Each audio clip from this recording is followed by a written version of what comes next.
Right down here in a little basin, the house, you can just see the house up there. From the front of the house, there's a little broadleaf woodland.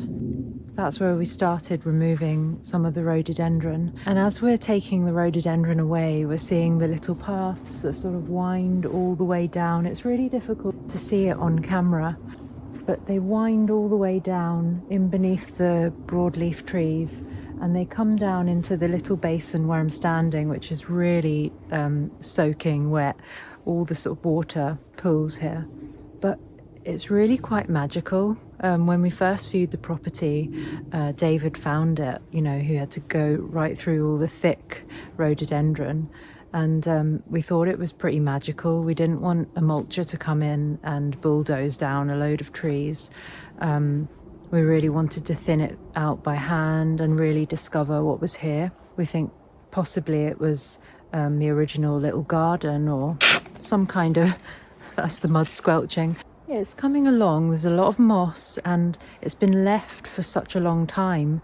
Apart from the rhododendron being here, it's actually a lot of the trees have fallen over time, it being such a steep slope, and they're just doing what nature does best. They're rotting down, they're getting really wet, the moss is growing on them, and the ferns are starting to appear as well. Lots of different ferns and mosses and lichens that I have no idea what they are, or hardly have seen them before as well. So it's really interesting to see that. And I'm sure a lot of insect life and bird life will be here. We just want to encourage more of it, more biodiversity, more native wildlife. And we still want to get rid of, there's still a lot of rhododendron here, so we'll have to get rid of that by hand. And it's quite a laborious task, especially if you're trying to dodge the trees here that you want to keep. And we want to disturb as little as possible really here, because there's so much life here. It's really nice to see, because we've got the monoculture of the planted conifer forest around us, but this bit is really special. And you know, we love nature so much and we want to encourage as much biodiversity here as possible.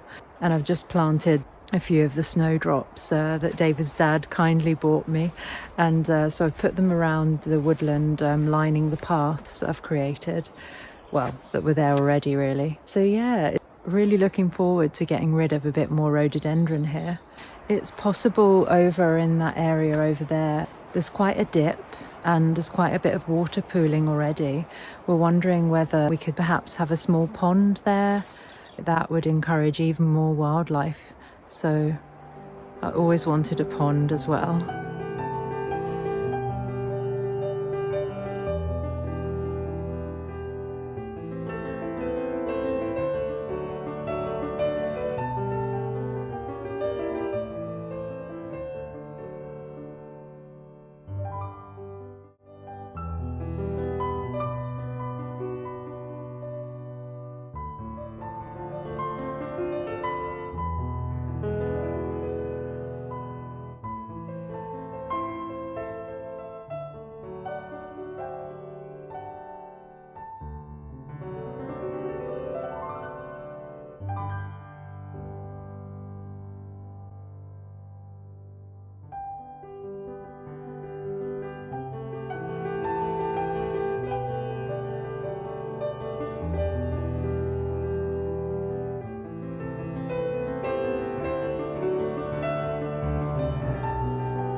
It is so chilly today. It's the beginning of April and it can be quite cold and wet in April over here. Just hoping it does warm up very soon. At least it's dry today and I think we've got a few more days of no rain.